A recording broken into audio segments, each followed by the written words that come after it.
Assalamu alaikum warahmatullah. Rabbi zidni ilma, Rabbi zidni hikma. Fill in the gaps with the right form of verbs in the brackets. এটা 4 number এবং last video. এখানে আমার কি বলা হয়েছে দেখেন, প্রথমটাতে the boy. The boy মানে কি? দ্য বয় মানে হলো বালকটি। দ্য বয় মানে কি?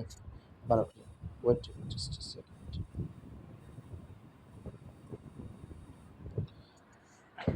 এই যে এখানে লেখা আছে দ্য বয় মানে বালকটি।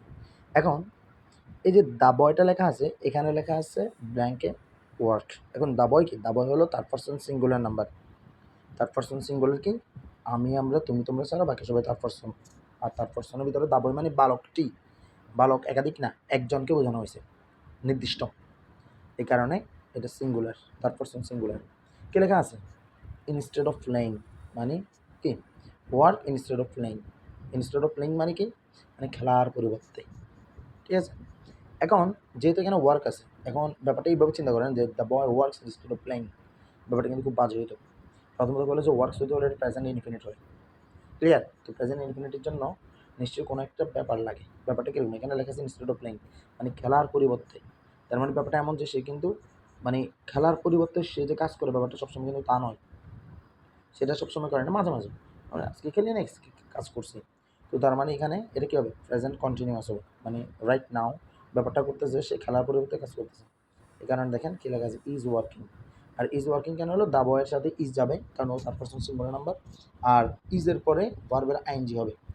ইজের পরে ভার্ব আসলে আইএনজি করতে হবে, ভার্ব না আসলে সেটা দরকার নেই। তো যেহেতু ভার্ব আসছে, তার মানে প্রেজেন্ট কন্টিনিউয়াস আছে, ভার্বের আইএনজি। তার মানে দা বয় ইজ ওয়ার্কিং, বালকটি কাজ করতেছে ইনস্টেড অফ প্লেইং, খেলার পরিবর্তে। এরপর কি লিখছে দেখেন? What. What dash you so angry. আচ্ছা, এখানে লেখা মেক। আচ্ছা, এখন হোয়াট নর্মালি এই যে what dash you so angry, তো এই ব্যাপারটা দেখেন, হোয়াট যেহেতু বসছে মাথার নর্মালি আমি নর্মাল ক্ষেত্রে যে হোয়াটের আনসারটা সিঙ্গুলারে ধরা হয়। ঠিক আছে, আমি নর্মাল সেন্সের কথা বলতেছি। এখন what dash you so angry মানে এখানে যেটা মেক আসছে, আমাদের ব্ল্যাঙ্কে এখানে ক্লু হিসেবে মেক দেওয়া আছে, রাইট? এই জায়গাতে আমি এখন কী করব? এখানে you what dash you so angry, আমরা কথাবার্তা এটা আপাতত বললাম, বুঝতে রাখি যে মানে আমরা বলি না, কিরে তোকে কে রাগাইছে, বা কী রাগাইছে তোর, মানে কোন কারণে তোর রাগ, ব্যাপারটা এরকম আর কি, যে what makes you so angry. What makes you so angry মানে তোমাকে কী রাগালো, কী রাগালো তোমাকে। ওকে, এরপর আসেন, এখানে দেখেন গো আছে, আর এখানে আর ইউ লেখা আছে। তো নর্মালি এটা একটা, ও এটাও একটা ইন্টারোগেটিভ সেন্টেন্স। এটা একটা ইন্টারোগেটিভ সেন্টেন্স কিন্তু এই যে কোয়েশ্চেন মার্ক দেওয়া আছে না, দেখছেন না? কোয়েশ্চেন মার্ক আছে এখানে। আর ইউ ড্যাশ টু মাদ্রাসা নাও, মানে আর তুমি তোমার মাদ্রাসায় যাচ্ছ, ব্যাপারটা এরকম করে প্রশ্ন করে না। আর ইউ গোয়িং টু, মূলত বাক্যটা হলো ইউ আর গোয়িং টু মাদ্রাসা নাও, মানে তুমি এখন মাদ্রাসায় যাচ্ছ, কিন্তু তুমি এটা প্রশ্ন করার দিন হয়ে গেছো, তার মানে আরটা সামনে চলে আসবে। আর ইউ গোয়িং টু মাদ্রাসা নাও, তুমি তো মাদ্রাসায় যাচ্ছ, আর এরপরে বারবার আসলে আইনজি যোগ করতে হয়, এই কারণে গো এর পাশে আইনজি যোগ হয়েছে। এরপরে এবার এখানে আসেন, মাই ফাদার মানে আমার বাবা, অ্যান্ড আই এবং আমি। মাই father and I dash farmers. এখন এই ফার্মার্স মানে কি? ওই কৃষক। ফার্মার্সটা নাউনের পাশে অ্যাস যুক্ত হয়েছে, দ্যাট মিনস হোয়াট? আমরা দুজনেই কৃষক। এখন আমরা এখানে দুইটা সাবজেক্ট, মাই ফাদার এবং আমি, দুইজন আলাদা আলাদা। এই কারণে কি বলতে হবে? My father and I are farmers, আমরা দুজনই কৃষক। যদি শুধু মাই ফাদার হতো তাহলে my father is a farmers, আর আমার হলো আই এম ফার্মার্স। কিন্তু যখন মাই ফাদার অ্যান্ড আই দুটো বলছি, তখন আমরা প্লুরাল হয়ে গেছি, তাহলে ভার্বটাকে প্লুরাল করতে হবে না? মাই father and I are farmers. তারপর আসেন এই যে ই নাম্বার কি বলছে? সাবজেক্ট হলো দেয়ার। সবসময় মাথায় রাখবেন, দেয়ারের পরে ভার্ব কোনটা আসবে এটা কিন্তু দেয়ারের উপর নির্ভর করে না। দেয়ার যদি সাবজেক্ট হয়, দেয়ারের পরে ভার্ব কোনটা আসবে এটা দেয়ারের উপর নির্ভর করে না। এই ব্যাপারটা নির্ভর করে যে এর পরবর্তীতে অবজেক্ট যে থাকে তার উপর। ওকে, যে ওইটা যদি প্লুরাল হয় তাহলে দেয়ারের পরে প্লুরাল আসবে, মানে আর হবে, আর ওইটা যদি সিঙ্গুলার তাহলে ইজ হবে। আবার ঠিক তদ্রুপ ওয়াজ আর ওয়ার ক্ষেত্রে সেম। আমরা জানি ওয়াটার প্লুরাল ফর্ম, ওয়াজ হল সিঙ্গুলার ফর্ম। এখন এখানে দেখেন, there dash 10 cups of 10 cups of tea in the flask.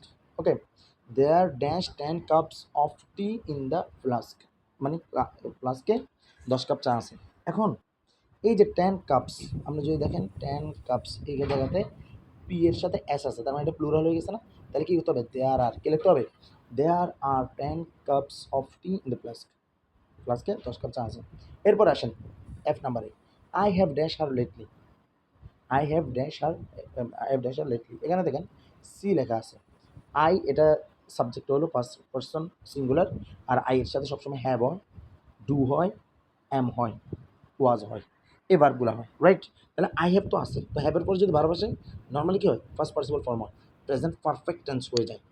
এখানে দেখেন সি আছে, তার মানে সিটা একটা ভার্ব, তাহলে এটা কী করতে হবে? আই হ্যাভ সিন, কী করতে হবে? I have seen first participle form করবে, আই হ্যাভ সিন আর লেটলি, মানে আমি তাকে সম্প্রতি দেখেছি। সামিরা, সামিরা তার পারসন সিঙ্গুলার নাম্বার, সামিরার পরে ইজ আছে, ইজের পরে ভার্ব আসছে, এখানে নাইনটি যুক্ত হয়েছে, এটা কি present continuous. Samira is reading a book, সে বই পড়তেছে, সে একটা বই পড়তেছে। ড্যাশ আন্ডার এ ট্রি, ঠিক আছে, গাছের নিচে, তার মানে গাছের নিচে কীভাবে বই পড়ে? বসে বসে বই পড়তেছে, তার মানে Samira is reading a book sitting under tree, sitting under a tree, ঠিক আছে। তবে এখানে একটা রাইট ফর্ম ভার্বসের ক্ষেত্রে এই ব্যাপার, এখানে একটা ঘটনা আছে, এই যে সিটিং আন্ডার এ ট্রি, এইটা কিন্তু তোমাদের মতো বয়সে এটা অনেক টাফ একটা ব্যাপার করে ফেলছে, এটা কিন্তু আসলে করা উচিত ছিল না, কারণ এটা একটা কমপ্লেক্সকে যখন সিম্পল করা হয় তখন এই ব্যাপারটা হয়। আচ্ছা যাই হোক, এটা নিয়ে আমি কথা বলবো না। Samira is reading a book sitting under a tree, এটা এবার মাথায় রাখবা যে Samira is reading a book sitting under a tree, Samira একটা গাছের নিচে বসে বই পড়তেছে। তারপর আসেন হি, এইচ নাম্বারে হির পরে ড্যাশ লিখছে, কী লেখা আছে?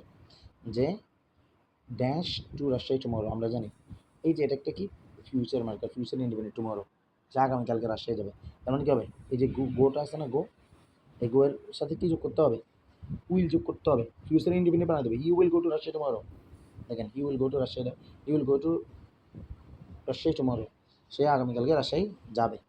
এখন আইতে আসেন, আই স দ্য বার্ড, আমি আমি পাখিটাকে দেখেছিলাম, আমি পাখিটাকে দেখেছিলাম অন দ্য ট্রি, মানে গাছে বসে আছে, তার মানে ওই যে কিছুক্ষণ আগে দেখছেন না সিটিং অন দ্য ট্রি, আগেরটা ছিল আন্ডার এ ট্রি, মানে গাছের নিচে বসে আছে, আর এটা হলো গাছের উপরে বসে আছে, তার মানে সিটিং অন দ্য ট্রি, উপরে বসে আছে। এরপর দেখেন দ্য মেজরিটি, দ্য মেজরিটি মানে কি? দ্য মেজরিটি মানে হলো কি, মানে এই যে প্রধানত বলা যায়, অধিকাংশই বলা যায়, ভোটার্স, মানে অধিকাংশ ভোটার, ভোটারের পাশে এস যুক্ত আছে না, এটা দিয়ে আমাদের যে মেজরিটি ভোটার্স, এটা দিয়ে সাবজেক্টটা প্লুরাল হয়ে গেছে, থার্ড পারসন প্লুরাল। এখন এখানে লেখা আছে in my favour, in my favour, তো মানে ব্যাপারটা ইন মাই ফেভার মানে আমার পক্ষে, আমার পক্ষে। এখানে যেহেতু বি আছে, বি মানে কি এম ইজ আর ওয়াজ আর, এটাই তো। তো বেশিরভাগ ভোটার আমার পক্ষে আছে, এই ব্যাপারটাকে যখন আমি বলবো, এটাকে কিন্তু আমি নর্মালি এই মানে প্রেজেন্ট ফর্ম ধরে আগাবো, মানে প্রেজেন্ট ইন্ডিপেন্ডেন্ট, তার মানে দ্য মেজরিটি ভোটার যেহেতু প্লুরাল, তার মানে এখানে আসবে আইদার আর, অথবা অয়ার, আর অথবা হ্যাভ, অথবা কি ডু। তো যেহেতু আমার এখানে বি লেখা আছে, বি লেখা মানে am is R was were, আর যেহেতু এটা আমি প্রেজেন্টের কথা বলতেছি, তার মানে এখানে হবে আর, যে মাই ভোট কি, the majority voters are in favour, তার হলো আমার কি পক্ষে। আশা করি আল্লাহর মতো তোমরা এটা বুঝতে পারছো। আসসালামু আলাইকুম রহমতুল্লাহ।